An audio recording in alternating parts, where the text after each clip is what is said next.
Pada 9 Januari 2026, langit Ukraina kembali terkoyak.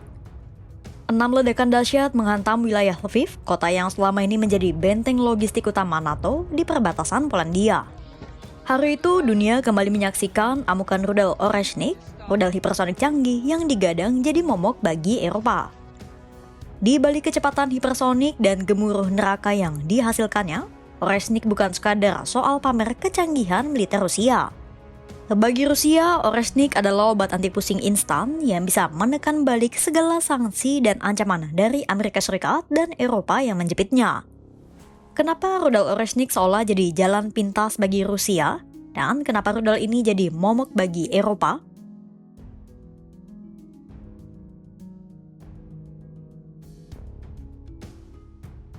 Sebelum kita membedah rudal Oreshnik, kita perlu memahami dulu kenapa Rusia begitu pusing.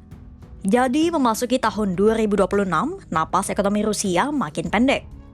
Alasannya karena Amerika Serikat makin getol menangkap armada tanker hantu Rusia dengan agresif. Tak hanya itu, Uni Eropa dan Amerika Serikat juga telah melarang sebagian besar impor minyak mentah dan produk minyak dari Rusia. Ditambah, di tahun 2026, Barat juga menambah larangan baru untuk mengimpor gas pipa dan LNG Rusia. Padahal, minyak adalah sumber pendapatan negara Rusia yang paling krusial.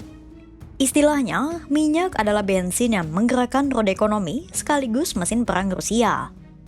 Tak hanya Amerika Serikat yang terus mencekik ekonomi Rusia, Uni Eropa pun demikian.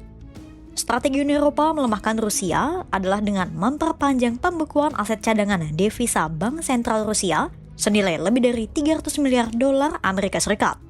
Atau setara 5.000 triliun rupiah.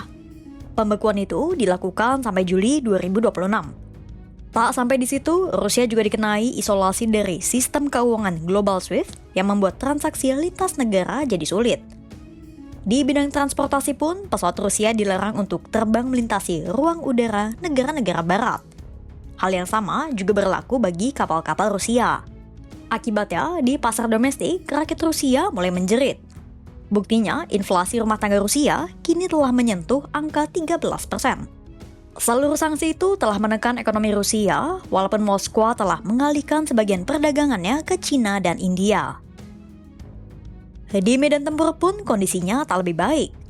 Perang Rusia-Ukraina yang sudah berjalan 4 tahun ini telah menelan korban 1,2 juta anggota pasukan Rusia, baik yang meninggal maupun yang luka-luka. Ini adalah angka kerugian personal tertinggi Rusia setelah Perang Dunia Kedua. Di saat korban terus berjatuhan, garis depan palagan justru mengalami stagnasi.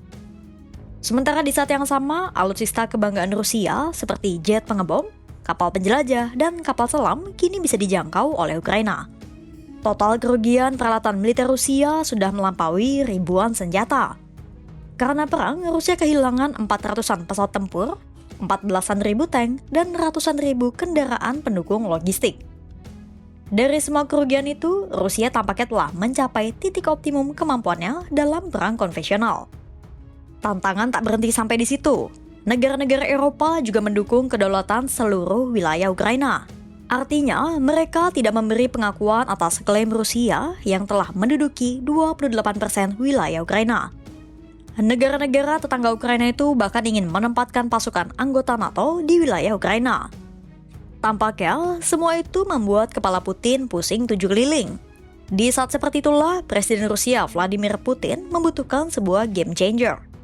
Dan rudal Oreshnik mungkin bisa jadi jawaban. Dengan kemampuan perusaknya dan jangkauannya yang bisa mendarat hampir di seluruh ibu kota Eropa, rudal ini bisa jadi peringatan bagi Barat. Peringatan itu bahkan disampaikan langsung secara implisit oleh Putin pada Selasa 2 Desember 2025 lalu. Putin bilang dia sebenarnya tak mau berperang dengan Eropa. Tapi kalau kondisi mengharuskan, Putin siap-siap saja karena dia punya Oreshnik. Lalu bagaimana rudal Oreshnik ini bekerja?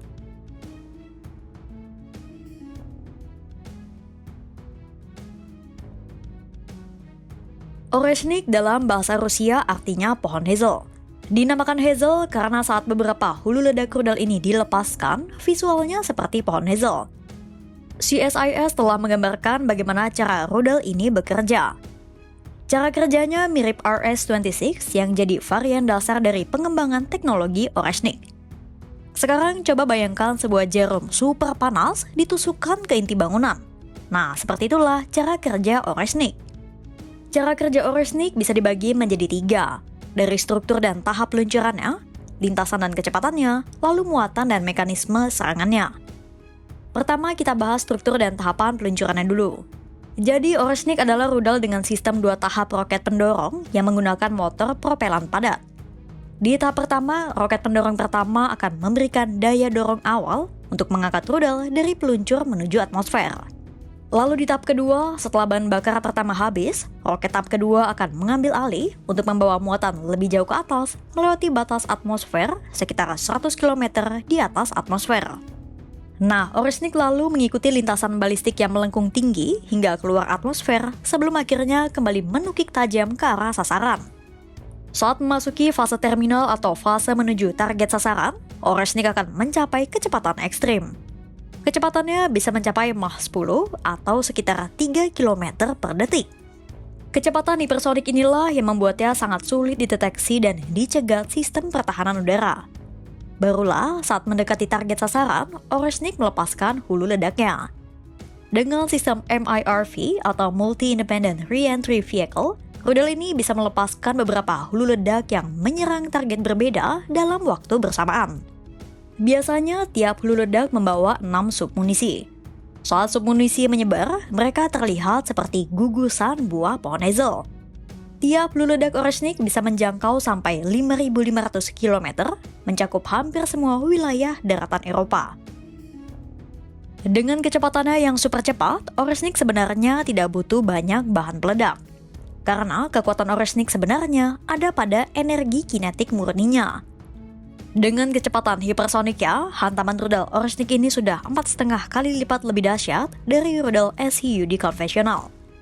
Total energi kinetiknya sampai 10,6 Joule, setara dengan suhu sedikit di bawah permukaan matahari pada pusat ledakan.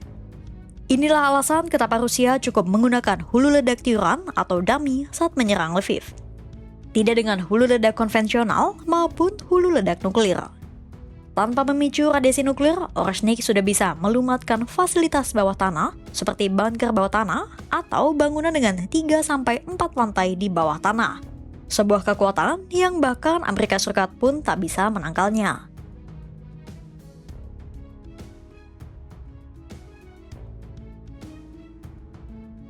Jadi, bisakah Amerika Serikat dan Sekutu Barat membendungnya? Untuk saat ini, mungkin tidak. Kita ambil contoh dari sistem pertahanan terbaik Amerika Serikat, Patriot PAC-3. Sistem pertahanan secanggih itu saja bisa kewalahan menghadapi Oreshnik. Karena kecepatan ekstrem Oreshnik ini bisa menciptakan plasma panas di sekitar hulu ledaknya yang bisa menyerap sinyal radar. Belum lagi kemampuan manuver non-balistiknya yang membuat lintasan rudal ini mustahil diprediksi. Yang lebih mengkhawatirkan lagi adalah fleksibilitas Oreshnik. Dengan teknologi MIRV, saat Oreshnik meluncurkan hulu ledak nuklir, alarm nuklir Amerika Serikat mungkin tidak berbunyi.